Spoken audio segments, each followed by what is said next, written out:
Version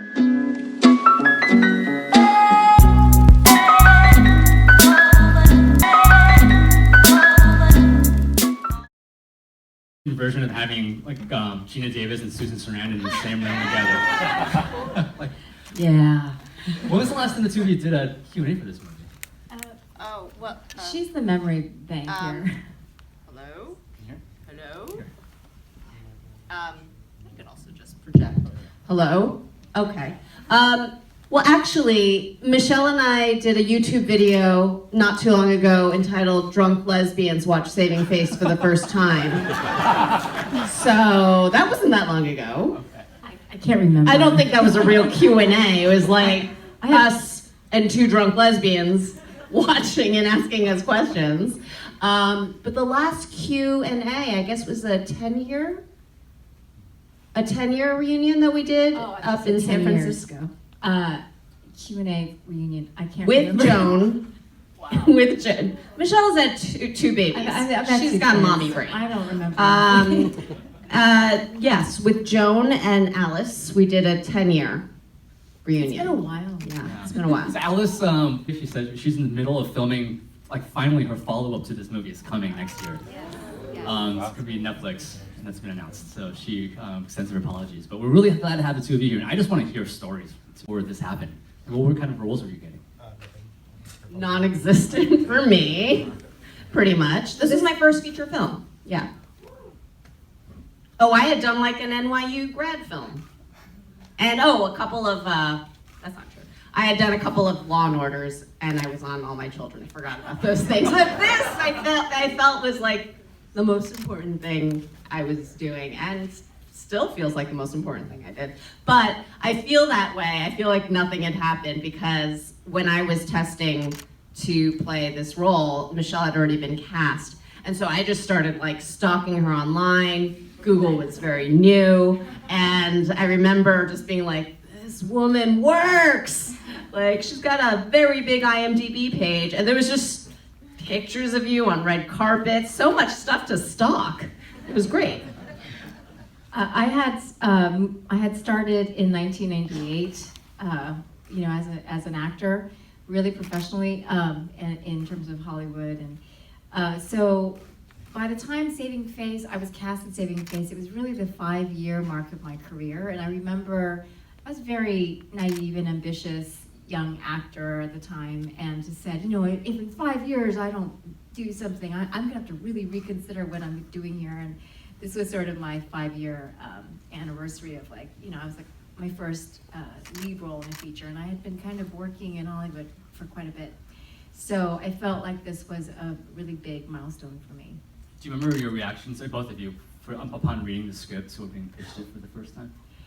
Well, it's funny, I was sitting back there, because I just finished writing something, and it is so hard to write a good screenplay, but this, I remember at the time, thinking, when I read it, I was like, this is not just a good screenplay, it's the perfect screenplay. It hits all of the 3-act structure, the conflict, the intersecting two storylines between Ma and Will. And if you watch this thing, it's just the perfect architecture for a film.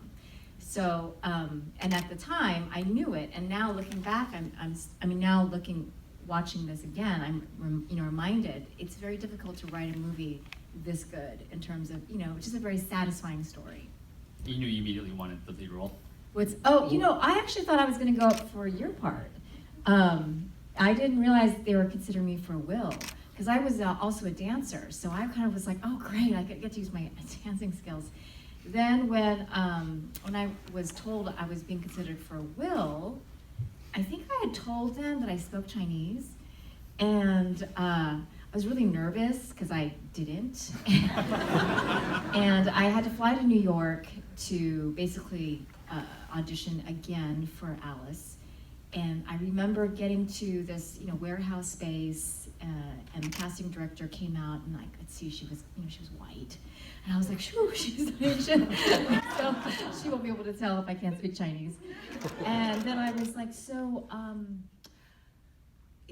I be speaking Chinese? And she's like, yeah, well, the director speaks Chinese. And I was like, oh my God, no. So I was really nervous because I didn't realize that Alice was fluent in Chinese. And that really was a big concern of Alice at the time because Crouching Tiger, Hidden Dragon had just come out. And you may or may not know this, but at the time, all of the actors in that movie got reamed for not speaking good Mandarin. They were Cantonese speakers. And in China, if you don't speak good Mandarin, it's like British English, and they just kind of like want to laugh you off the screen. So Alice was very concerned about me portraying an Asian daughter, a good Asian daughter, and not being able to speak good Mandarin. So even though I was cast, I think I knew I was being cast, but I really had to prove to them that I could speak Chinese. So prior to even being cast, I went back to Taiwan and did a language immersion program. I did it like 3 times prior to shooting this movie. When I see that letter, I can memorize. I remember just having angst about that letter and memorizing that thing over and over again. So for me, just the language thing was a big obstacle, which I eventually overcame.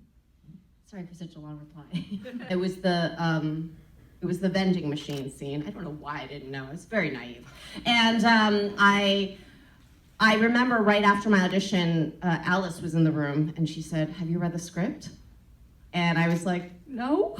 And the casting director was like, "Well, we'll get it to her manager, and you should really read the script." So I got the script and I read it and was like, "Oh, this makes so much more sense now. They're not just friends." And like I said, like first time reading a script, I was like, "Well, this is cute. This is great." It was the only script I got a chance to read for the next several months because it wasn't like I was going in for other parts, for other movies. And I basically memorized it. Like, I have that entire script memorized. Even when I watch that movie, I can see like the chunks of action in between of like what, I see everything. Like the actions and the interiors and like the time of day, I had it all memorized. So by the time I did get cast months and months later, and I didn't get like the final say, like they did not want me. Alice always wanted me, but there were people who didn't want me because, you know, it was my first movie. And up until I was cast, it was like, it was like a few weeks before we started. But I already had everything memorized, so all was good. I was like very calm about it. Whereas like now, I get months to prepare for a role. And like right now I'm preparing for a role and I am like going through it every single day again because I feel like that's the best way for me to learn a script. Anyway, that said, I loved the script, but I didn't know any better. I had no idea. And it wasn't until after I finished that movie and started reading scripts on a regular basis that I was like, oh, that was good. That was special. I see why she won that Cape Award. Yeah. First time I saw Joan, I was like, "You're so beautiful." She was late to the table read. Do you remember that? Yeah, I remember. She's such a icon. She's so gorgeous and such a presence, and she has this. You know, when you are in Joan's presence, you just feel like we are in, you know, the presence of a queen, ladies and gentlemen. But when you get to know her, she's so like down to earth, and she's just funny in a body. She's got a great sense of humor. So she has to me she has 2 personas. She's got kind of like a bit of a public persona and then like her private persona. So I remember just wanting to make sure that if she decided to improvise in Chinese, that I could keep up. Like the whole Chinese thing during that movie terrified me. So when I first met her, I really felt the way I felt in that scene with where I'm dressing her, and I say, "Ma, you're so beautiful." Like I think I made Joan blush in the table read when I said it, and I was like, yes. When that moment happened. Did she ever improvise in Chinese? We did. We improvised in Chinese during rehearsal, and I was able to keep up. I was very proud of myself. How scripted were the Chinese words in the script? Like, was it very clear when lines would be in Chinese versus in English? Oh yes, yeah. No, Alice had her mother translate. So we had 2 scripts, one that was translated, one that was English, and the other one had the translated Chinese. was very, very specific. Yeah. I did my own translation. No, it was what was funny was at that table read, my part was just written in English and then it said in Chinese. And then Alice was like, let's just see what happens. And when I was saying it in my very, very broken Chinese, everyone laughed and she was like, you're not changing a thing. So I did my own translation. But the first time I saw Joan, I actually have a very funny Joan Chen story. So Joan is probably the reason I became an actor. When I saw her in The Last Emperor, I was like, oh, wow, you can be in movies. My mom always told me, if you want to be an actor, do not take your clothes off. Do not take your clothes off. So, of course I knew when I got this part that I was going to have to take my clothes off. And I was very nervous about how I was going to tell my mom. And my mom has always said about, she always has this thing about Richard Gere, how like she loved him until he showed his butt. And then like after that, he was like not a cool guy anymore. So I had my husband's family come over for a big dinner. We were gonna break the news to my mom that I was gonna be in this movie and I was gonna be naked. And we were sitting around and everyone was talking about how great that Joan Chen's in this movie. She's an icon, this is wonderful. And then my mom said, but Joan, she directed that Richard Gere in Autumn in New York and he showed his butt.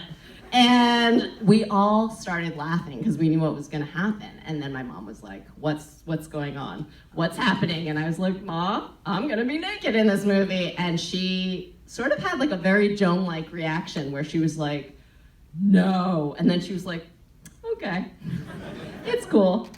And now she like brings copies of the DVD to church, you know? So it all worked out. This sounds strange. Well, at the time, it was not a phenomenon. Yeah, no. At the time, Not as we were like putting up posters in bodegas by ourselves. I was sweating in 100-degree weather down in San Gabriel Valley in Los Angeles, putting up posters, knocking on doors. Please watch this movie. There's Asian people in it. You're Asian. Look, you could see yourself on that screen, and I'm in it. See, look, that's me. Yeah. Go away. You know, so at that time, we were still really just kind of, you know, like hoofing it on the street, you know, literally. And Brokeback Mountain came out the following year, and all of a sudden, LGBTQ films became the thing. So I felt like Alice was really ahead of her time. This movie was really very, it was progressive. Critically, it did great. And it was bought by Sony Classics at Toronto. And that was just a huge win to have a studio, you know, an independent studio like that, you know, buy the film.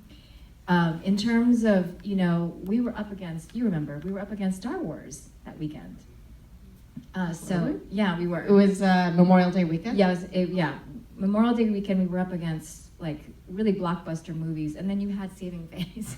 So We did great at the Angelica Theater, I remember. We actually did Our per-screen really average well. was very good. Yeah, the per-screen average for the film was great, but there was no, you know, No social P&A, media. no publicity, nothing.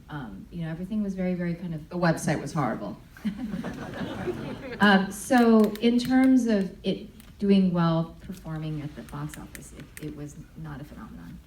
What has remained steady and true is that to this day, people continue to talk about the movie.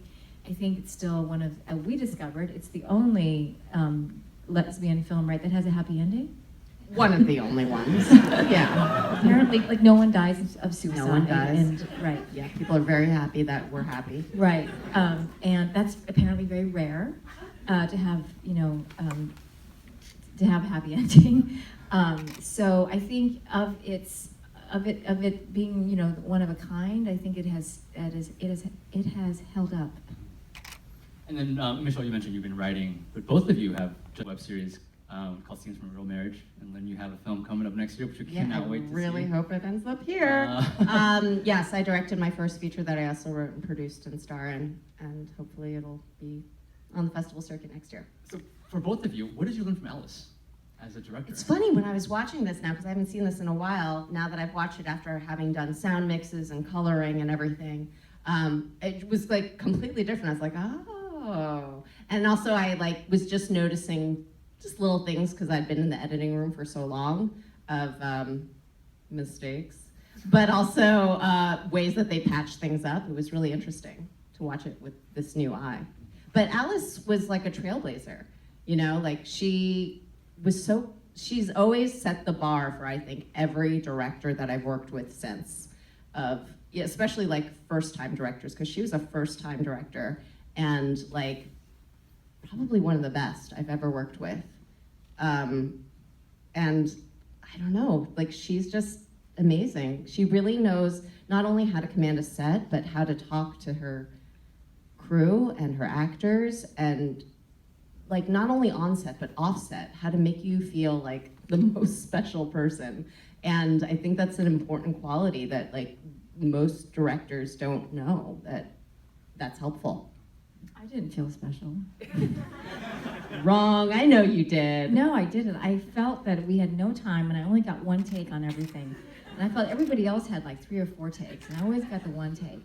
So that was me, of course. But I felt like Alice really she is an incredible, for a first-time director, she was very sophisticated. And having been on probably now hundreds and hundreds of sets, it is very hard to find directors who know what their story is about. You can have a plot, you can have an idea of what these characters are doing, but if you don't know the meaning, the inherent undertone of the message you're trying to send through these images, I don't think you, I think when you are in a moment of fast decision making, if you don't have that like baseline, you're gonna be drowning.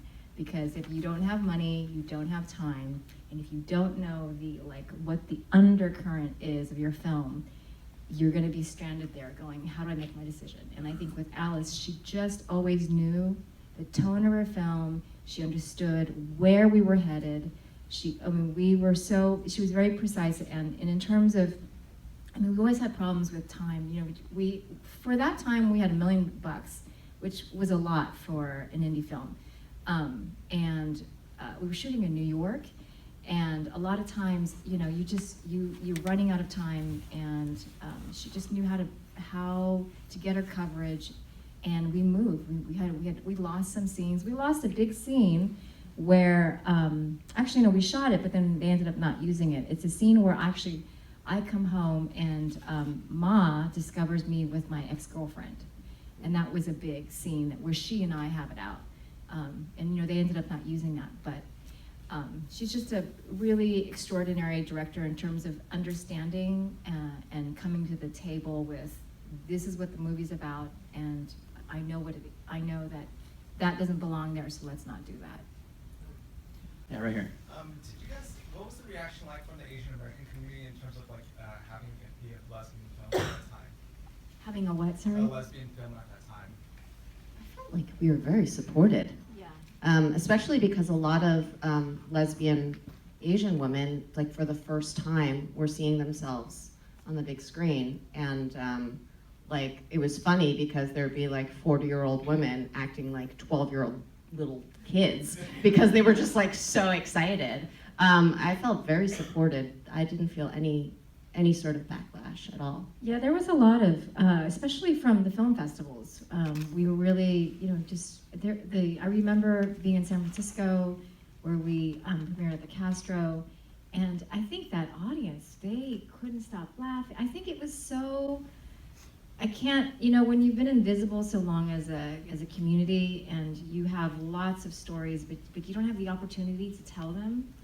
And you finally get to see one that you feel, because you know our community is so diverse and there's such complexity to our community that not one story is going to represent all of us. But because we have so few opportunities to actually tell the story, we're so critical of like, that story has to represent us. And so in this case, I think this was a story that felt good for people to actually see it, and I think they were really proud of that. And it overrode any kind of conflict between the communities of like, well, that's not my story, and that's not my story. And so I felt like this was like a universally appealing film for all Asian Americans, and you could really feel that at all the screenings. And Lynn and I would be like in New York hanging out sometimes, and people would be on the subways going, They really thought we were a They couple. thought we were, Our we poor were still together. husbands would be standing there and they'd be like, move out of the way. Are you guys going home to see Mom? That's right. That's right. Yeah. I remember saying to Alice at the time, I guess I know, I don't know. Maybe we'll be that cast that always is talking about that one movie that we always did together, and you know that's what we'll have. And Alice was like, you know, I hope we will be that. And then I was like, oh, really? And then like now I'm like, yeah, like I'm so proud of this. I'm so proud of this, and you know, just it was such a rare opportunity to have something like this.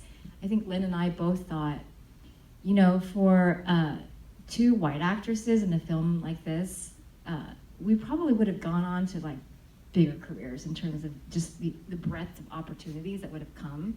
But we both were just, I mean, for me, I still had to work. I kept thinking, like, oh, the door is gonna open, right? Like I proved myself, right? But it was like, nope, you know, you're still gonna have to keep working for another, you know, 15 years. So it was really eye-opening for me to realize that this was so special at the time, and to recognize that now, looking back, like, oh wow, it was a very rare moment. That's certainly how we feel too. And 15 years later, we're still honored to be able to play this and for you to be here. Thank you for coming all the way to San Diego. Thank you, everybody. coming to this screening.